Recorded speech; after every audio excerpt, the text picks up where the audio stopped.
주님을 찬양합니다. 2020년 겨울 욥기 잠언 전도서 결정 연구 메시지 12번에 왔습니다. 먼저 우리는 메시지 1번부터 7번까지 해서 이 욥기 결정 연구를 다뤘습니다.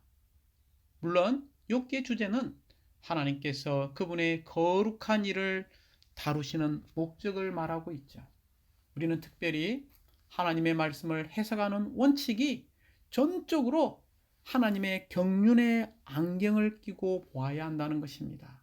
곧 하나님의 신성한 분배와 함께하는 이 하나님의 경륜에 따라서 성경 66권의 모든 책을 하나님의 마음의 갈망에 따라서 추구하고 이 말씀들을 적용해야 한다는 것입니다. 특별히 욥기 42장은 우리에게 두 가지 위대한 질문을 남긴다라고 말했습니다. 첫 번째 질문은 하나님께서 사람을 창조하신 목적이 무엇인가입니다. 두 번째 질문은 하나님께서 왜 그분의 선민을 다루시는가? 곧 그분의 선민을 다루시는 목적이 무엇인가였습니다. 우리가 욥기 42장을 세 부분으로 나눌 수 있습니다. 첫 번째 욥기 1, 2장은 사실상 욥의 고난, 욥의 시련을 다루고 있습니다. 이런 욥의 고난을 통해서 욥기 3장부터 37장까지 이 많은 장 안에서의 논쟁은 전적으로 선악, 지식, 나무의 노선 안에 있는 것을 보여주고 있죠. 즉 욥의 근본적인 문제가 하나님을 얻지 못하는 것임을 보여주고 있습니다. 욥은 타고난 사람 안에서의 온전함과 올곧음과 순전함을 가지고 있었죠. 또한 예적으로는 하나님을 경외하는 이런 모습을 가지고 있었고 악에서 떠난 선한 사람이었습니다. 그러나 하나님의 눈에 허무하고 공허하고 헛된 것으로서 하나님의 목적을 성취할 수 없고 하나님의 갈망을 만족시킬 수 없는 사람이 바로 선한 사람인 것을 보여주고 있습니다. 그러므로 하나님은 욥을 소모시키고 벗겨내시고 무너뜨리시고 파쇄시킴으로써 심지어 이 욥의 옛 사람을 벗겨내셨죠. 그 결과 욥기 38장부터 42장 세 번째 부분이죠. 특별히 욥기 42장 5, 6절에서 욥은 이렇게 고백했습니다. 제가 주님에 대해 귀로만 들어왔으나 이제는 제 눈으로 주님을 배웠습니다. 그러기에 저 자신을 혐오하며 티끌과 제 가운데서 회개합니다라고 말했죠. 욥은 이제 눈으로 주님을 보았습니다. 신약의 용어로 말하면 그는 굿맨이 아니라 갓맨, 하나님 사람이 된 것입니다. 그러므로 사도 바울은 갈라디아서 2장 20절에서 나는 그리스도와 함께 십자가에 못 박혔습니다. 이제는 더 이상 내가 사는 것이 아니라 그리스도께서 내 안에 사십니다라고 말했습니다. 이 하나님의 사람은 오직 그리스도가 있는 사람이요 속사람이 나날이 새로워져서 그리스도가 증가된 사람이고 그리스도로 대치된 사람입니다. 에베소서 4장 22절부터 24절에 있는 말씀과 또한 일치되어지죠.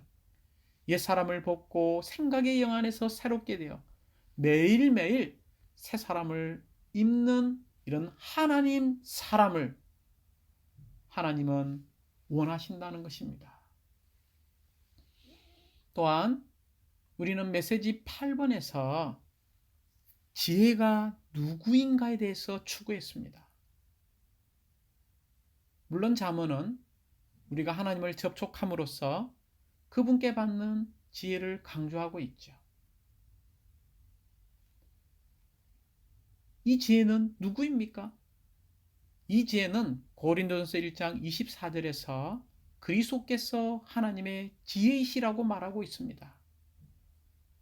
동일한 장 고린도전서 1장 30절에서는 여러분은 하나님에게 나서 그리스도 예수님 안에 있고 이 그리스도 예수님은 하나님에게서 나오셔서 우리에게 지혜, 곧 의와 거룩하게 함과 구속이 되셨습니다 라고 말하고 있습니다. 그리스도는 우리의 의와 거룩함과 구속에 있어서 우리의 지혜가 되신다는 것입니다. 우리가 영 안에서 거듭나 신성한 생명을 받고 우리의 혼이 거룩하게 되고 변화되어져서 하나님의 지혜가 되죠. 그럴 뿐만이 아니라 우리의 몸이 영광스럽게 신성한 생명으로 변형되어서 몸이 구속되어서 그분의 영광스러운 모습을 갖는 것, 이것이 하나님의 지혜인 것을 말하고 있습니다. 지혜는 누구입니까? 바로 그리스도가 하나님의 지혜라는 것입니다. 메시지 9번에서는 어떻게 이 지혜이신 그리스도를 얻을 수 있습니까? 지혜이신 그리스도를 얻을 수 있는 유일한 길은 우리가 하나님의 말씀을 사랑하고 기도의 영으로 잠언을 그리고 모든 말씀을 읽어야 한다는 것입니다. 곧 말씀이신 이 그리스도를 기도로 깊이 들으심으로 또 기도의 영으로 읽음으로 그 영과 생명의 말씀을 얻을 때 우리는 참된 지혜를 얻게 될 것입니다. 우리가 이러한 하나님의 지혜이신 그리스도를 얻을 때 그 결과 메시지 10번에 나오는 것처럼 우리는 하나님을 표현하는 경건한 생활을 갖게 될 것이고, 메시지 11번에 나오는 것처럼 우리는 하나님을 신뢰하고 하나님을 공경하는 마음으로 하나님을 경외하는 생활을 살게 될 것입니다. 곧 이 시대에 주님의 마음을 상하게 하는 것을 두려워하고 주님의 임재, 곧 주님의 미소를 잃을까 봐 두려워하며 다음 시대에 주님의 보상을 놓칠까 봐 두려워하는 것입니다. 이것이 바로 하나님을 경외하는 생활입니다. 그러므로 메시지 8번부터 11번까지에서 우리는 잠언 결정 연구를 보았죠. 지혜는 그리스도입니다. 이 지혜이신 그리스도를 얻는 유일한 길은 기도의 영으로, 기도로 이 말씀이신 그리스도를, 지혜이신 그리스도를 들이마심으로 우리가 지혜를 얻는다면 우리는 하나님을 표현하는 경건의 생활을 살게 될 것이고 하나님을 두려워하는, 하나님을 경외하는 삶을 살게 될 것입니다. 이제 우리는 메시지 12번에 왔습니다. 메시지 12번의 제목은 무엇입니까? 바로 허무 중에 허무, 예수님 안에 있는 실제, 하나님의 아들들의 나타남입니다. 이 제목에서 우리는 세 단어를 붙잡아야 합니다. 허무, 이 허무와 대비되어지는 실제, 이 실제가 어떻게 되어야 합니까? 완전히 나타나야 합니다. 나타나.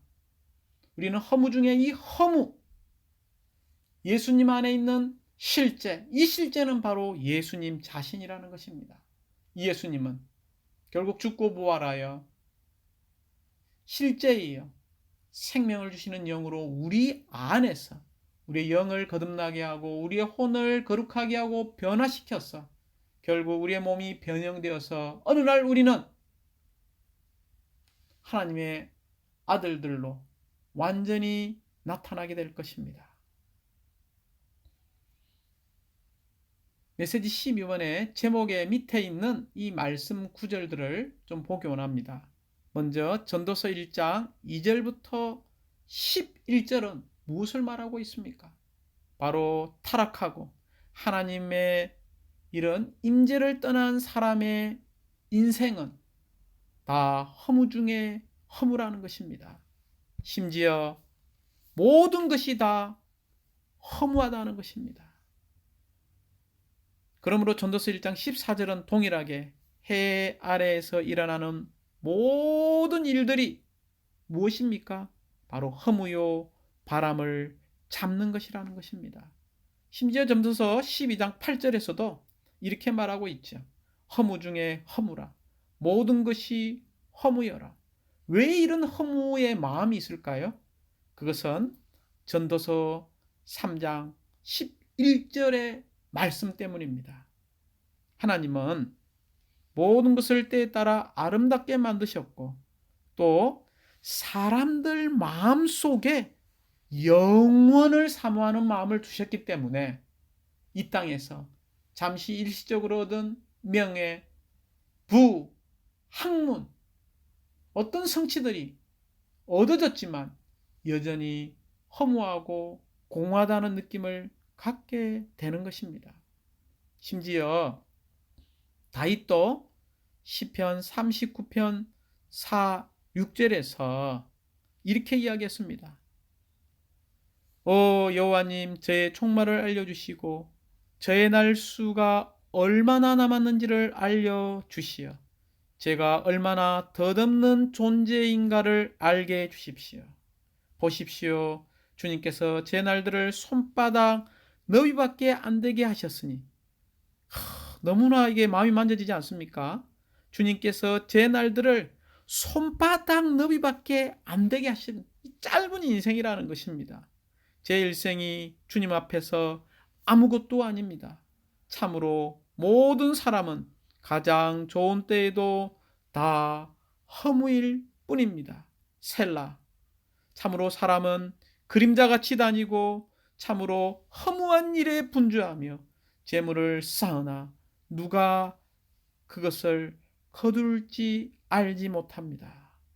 여기에 다윗도 덧없는 존재, 자신이 아무것도 아닌 이런 허무뿐인 인생이라는 것을 고백했습니다. 이제 로마자 2번과 관계되는 성경 구절이죠. 에베소서 4장 17절부터 21절입니다. 그러므로 우리가 이런 허무 중에 허무의 삶을 살지 않기 위해서 우리는 어떻게 해야 합니까? 첫 번째 17절에 나오는 것처럼 여러분은 이방인들이 헛된 생각을 따라 행하는 것처럼 행하지 마십시오라고 말했습니다.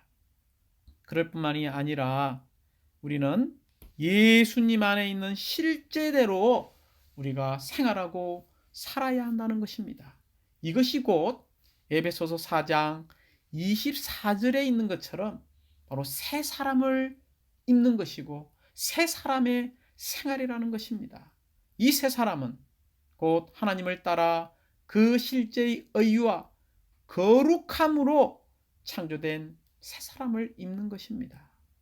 결국 우리가 이런 새 사람을 입으면 입을수록 어디에 있게 되냐면 요한일서 5장 20절에 있는 말씀처럼 우리는 참되신 분 안에 있게 될 것입니다. 이 참되신 분은 곧 하나님의 아들 예수 그리스도 안에 있습니다. 이분은 참되신 하나님이시며 영원한 생명이십니다. 이제 마지막 로마자 3번과 관계되어지는 로마서 8장 19절부터 22절입니다. 하나의 결과죠. 우리가 이러한 이 땅에서 교회 생활 가운데서 우리의 그리스도인의 생활 가운데서 매일 허무 중에 허무의 삶을 살지 않고 예수님 안에 있는 이 실제의 생활을 살 때 나타나는 그 결과가 바로 하나님의 아들들로 나타난다는 것입니다. 창조물은 간절한 기대를 가지고 하나님의 아들들이 나타나기를 간절히 기다리고 있습니다. 창조물이 허무한 데에 굴복하는 것은 자기의 뜻이 아니라 굴복하게 하시는 그분 때문입니다. 창조물 자신은 썩음의 노예의 상태에서 해방되어 할렐루야! 썩음의 노예의 상태에서 해방되어 하나님의 자녀들의 영광의 자유에 영광의 자유에 이르는 것을 소망하고 있습니다. 모든 창조물이 지금까지 함께 탄식하며 함께 해산의 진통을 겪고 있는 것을 우리는 압니다. 이제 이 메시지 12번은 제목에 있는 것처럼 부담이 세 가지입니다. 그 부담 세 가지가 로마자 1번, 2번, 3번에 있습니다. 로마자 1번은 허무 중에 허무입니다. 허무.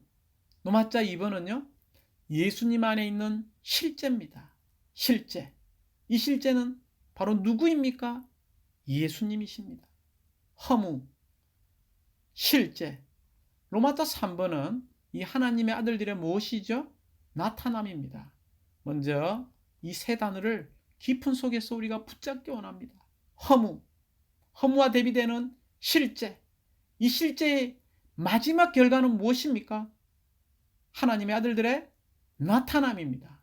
허무, 실제, 나타남. 로마자 1번은 전도서 1장 2절 하반절이죠. 허무 중에 허무라. 모든 것이 허무여라고 말하고 있습니다. 이 허무 중에 허무가 바로 전도서의 주제라는 것입니다. 허무 중에 허무는 무엇인가요? 바로 타락하고 하나님을 떠난 해 아래서의 인간 모든 생활이 허무 중에 허무라는 것을 말하고 있습니다. 곧 타락한 인류의 인간 생활, 부패한 이 세상의 삶은 다 허무 중에 허무라는 것입니다. 심지어 인류 역사는 그 시작부터 현재까지가 다 허무한 것인 것을 우리에게 보여주고 있습니다. 결론적으로 우리가 옛 창조물 안에 속한 생활을 한다면 그 모든 것들은 다 허무 중에 허무로 끝날 것입니다. 그러나 오직 하늘들에 있는 새 창조물만이 허무가 아니고 실제인 것을 보여주고 있습니다. 고린도서 5장 17절 말씀에서 우리가 그리스도 안에 있으면 새 창조물이라고 이야기하고 있습니다. 그리스도 안에 우리는 새 창조물이 되었습니다. 시편 39편 4절 6절에서 다윗은 자신의 삶의 공허함과 허무함을 깨달은 것을 보여주고 있습니다. 다윗은 자신이 사실상 아무것도 아니며 허무한 존재라는 것을 보았습니다. 그러므로 우리도 동일하게 우리의 상태가 다만 죄와 허무함 뿐이라는 것을 깨달을 때 우리는 그때서야 주님으로 대체할 길을 열어드리게 될 것입니다. 사랑하는 기자매님들, 창세기 1장 26절은 사람이 창조된 가장 높고도 고상한 목적을 우리에게 보여주고 있습니다. 그 목적은 무엇입니까? 바로 하나님의 신성한 생명과 이 본성을 가지고 우리가 하나님의 형상 안에서 하나님을 표현하는 것입니다. 그러나 이러한 허무 중에 허무를 느끼는 그 근본적인 원인은 하나님의 원수인 사탄마귀가 사람 안에 자신을 죄로 주입하였기 때문입니다. 곧 사람이 죄로 말미암아 타락했을 때에 결국 사람과 모든 피조물은 허무하는데 굴복하게 되었습니다. 형제자매님들, 허무에서 우리가 벗어나기를 원합니까? 이 허무 중에 허무에서 벗어나는 유일한 길은 바로 사람을 창조하신 하나님의 원래의 목적으로 되돌아가는 것입니다. 그러므로 전도서 3장 11절에 말씀이 있는 것입니다. 하나님께서 사람의 마음속에 영혼을 주셨습니다. 이 영혼이라는 것은 어떤 의미인가요? 확대역 성경에서는 이렇게 말하고 있습니다. 오직 하나님 외에 해 아래 그 무엇으로도 만족시킬 수 없는 대대로 운행하는 신성하게 심어진 일종의 목적이 있는 감각이라고 이야기했습니다. 곧 사람들의 마음속에 있는 영혼에 관한 것에 대한 열망의 마음이 다 심어져 있다는 것입니다. 언제요? 바로 하나님께서 가장 깊은 속에 영을 지을 때에 이미 이 마음이 심어져 있다는 것입니다. 곧 사람이 하나님을 받아들이도록, 하나님을 담을 수 있도록 창조되었다는 것입니다. 그러므로 어떤 사람이든 다 깊은 존재 안에는 하나님을 추구하고자 하는 갈망이 그들의 마음속에 여전히 남아있기 때문에 그들이 얻은 부들, 그들이 얻은 성공들, 그들이 얻은 명예를 얻고 나서 등등 많은 것을 이 땅에서 일시적인 것들을 얻겠죠. 얻고 나서 여전히 어떤 마음이 있습니까?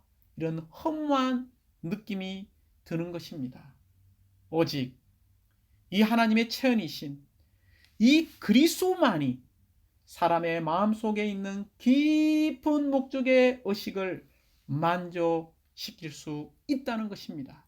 그러므로 우리는 노마자 이번에 이 예수님 안에 있는 실제를 배워야 하고 이 실제를 살아낼 필요가 있다는 것입니다. 에베소서 4장 17절은 바울행님은 이렇게 권면하고 있습니다.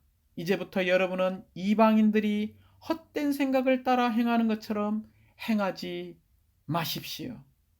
헛된 생각을 따라 행하지 말라라고 이야기하고 있습니다. 타락한 인류의 일상생활 가운데 기본적인 요소가 무엇입니까? 헛된 생각입니다. 온 땅을 보십시오. 신문을 보십시오. 이런 많은 TV에서 이루어지는 연속극들을 보십시오. 다 헛된 생각들이요. 이것은 타락한 사람들이 하나님 없이 생각하고 말하고 행하는 것들입니다. 그래서 그 결과 그들은 하나님의 일에 관해 이해력이 어두워져 있는 것입니다. 우리는 반드시 예수님 안에 있는 실제를 살아내는 그리스도인들이 되어야 합니다. 왜냐하면 이 예수님의 경건한 생활에는 실제가 있기 때문입니다. 곧 새 사람의 실제가 있습니다. 사복음서의 예수님의 일생의 이 실제 상태는 어떤 상태였습니까? 바로 인간 생활의 모든 것은 하나님을 표현했다는 것입니다. 그러므로 우리는 이러한 그리스도를 배우고 이러한 그리스도 안에서 가르침을 받아 실제의 삶을 살 필요가 있습니다. 우리는 그리스도의 몸의 지체들로서 반드시 하나님을 표현하는 삶을 살아야 합니다. 예수님의 이 땅에서의 사복음서의 생활은 어떤 생활이었습니까? 바로 예수님의 이 땅에서의 생활은 하나님 안에서 하나님과 함께 하나님과 하나 되어 하나님을 위하여 모든 것을 하는 삶이었습니다. 그의 33년 반의 인생은 헛된 것이 하나도 없고 실제가 충만한 생활이었습니다. 우리는 이러한 빛비춤을 받을 필요가 있습니다. 그럴 뿐만이 아니라 그분은 이러한 실제의 영으로서 과정을 거치신 다음에 생명 주시는 영이 되셨죠. 이제 실제의 영으로 생명을 주시는 영으로 우리 안에 체험과 누림이 되는 은혜가 되셨습니다. 그러므로 우리가 매일 이러한 과정을 거쳐 왕기 되신 3일 하나님이 우리의 누림이 되는 이 은혜를 체험할 때에 우리는 예수님 안에 있는 실제의 생활을 살게 될 것이고 그 결과 요한일서 5장 20절에 있는 말씀처럼 우리는 참되신 분 안에서 이 실제를 살게 될 것입니다. 그 참되신 분 안에서라는 말은 요한일서 5장 20절에 나오죠. 이것은 우리에게 주관적인 하나님이 되신 것을 말하고 있습니다. 우리의 생활과 우리의 체험에서 참되신 분이 되신 하나님이 되신 것을 말하고 있는데 그 참되신 분은 다시 한번 강조합니다. 하나님의 아들이신 주 예수님이십니다. 오늘 우리는 그 참되신 분을 알고 체험하고 누리고 소유할 필요가 있습니다. 우리가 이렇게 예수님 안에 있는 실제의 생활을 산다면 그 최종적인 결과가 로마자 3번에 있음을 찬양합니다. 이것이 전도서 결정 연구의 마지막 결론이라는 것입니다. 허무 중에 허무를 벗어날 수 있는 유일한 길은 우리가 매일 교회 생활 가운데서 예수님 안에 있는 실제를 배우고 이 실제에 따라 가르침받고 생활할 때 결국 우리는 하나님의 아들들로 나타나게 될 것입니다. 로마서 8장 19절부터 21절에 있는 말씀이죠. 창조물은 간절한 기대를 가지고 하나님의 아들들이 나타나기를 간절히 기다리고 있습니다. 창조물이 허무한 데 굴복하고 있죠. 또한 썩음의 노예 상태에 있습니다. 그러나 이 하나님의 아들들이 나타날 때에 이 허무가 정복되게 될 것이고 이 썩음의 노예 상태에서 해방되어서 하나님의 자녀들의 어디에 이르게 됩니까? 영광의 자유에 이르게 된다는 것입니다. 그러므로 우리는 함께 모든 창조물이 로마서 8장 22절 3절을 볼 때 모든 창조물이 지금까지 함께 탄식하며 그 영의 첫 열매를 받은 우리 자신들도 속으로 탄식하며 아들의 자격 곧 우리의 몸의 구속을 간절히 기다리고 있습니다. 우리는 지금 그 영의 첫 열매를 받았죠. 곧 이런 완전한 맛봄을 미리 맛보기 위해서 우리는 그 영의 첫 열매를 받았습니다. 우리는 계속해서 주의 임재를 누림으로써 첫 열매이신 그 영이신 그리스도를 누림으로써 우리의 영이 거듭남뿐만이 아니라 우리 혼이 변화되고 우리의 몸이 완전히 구속되어 변형되어서 이런 아들의 자격에 이르게 될 것이고 하나님의 아들들로 나타나게 될 것입니다. 결국 그 하나님의 아들들이 완전히 나타날 때 왕국이 이 땅에 오게 될 것입니다. 사탄이 자신을 죄로 사람 안에 주입한 결과가 무엇이었습니까? 창조물이 허무하는데 그리고 썩음의 노예 상태에 굴복하게 된다는 것입니다. 그러나 다시 한번 강조합니다. 이러한 하나님의 아들들이 최종적으로 나타날 때 썩음의 노예의 상태에서 해방되고 영광의 자유에 이르게 될 것입니다. 그러므로 창조물은 하나님의 아들들이 나타나기를 간절히 기다리고 있는 것입니다. 이러한 나타남은 현재 우리가 예수님의 실제안의 삶으로서 통과하고 있죠. 이런 인정되는 과정에 결국 완결이 될 것입니다. 하나님은 이러한 현 상태를 처리하시기 위해서 결국 이런 하나님의 아들들이 나타남으로 그분의 왕국을 이끌어 오게 될 것입니다.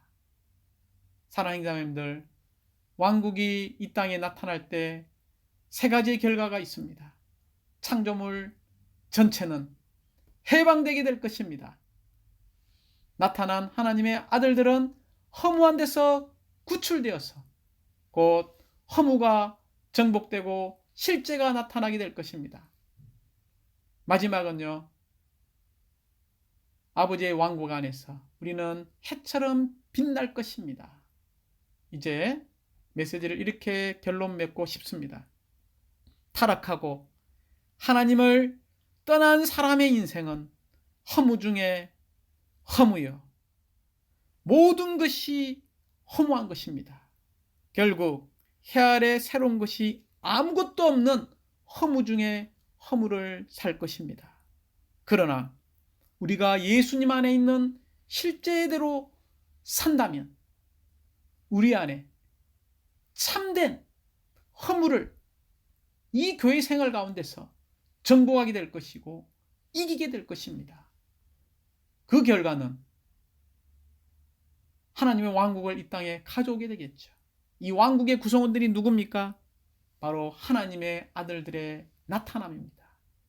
우리가 동일하게 하나님께 우리가 다윗처럼 기도하기 원합니다. 오 여호와님, 저의 종말을 알려주시고 저의 날수가 얼마나 남았는지를 알려주시어 제가 얼마나 덧없는 존재인지를 알게 해 주십시오. 아멘.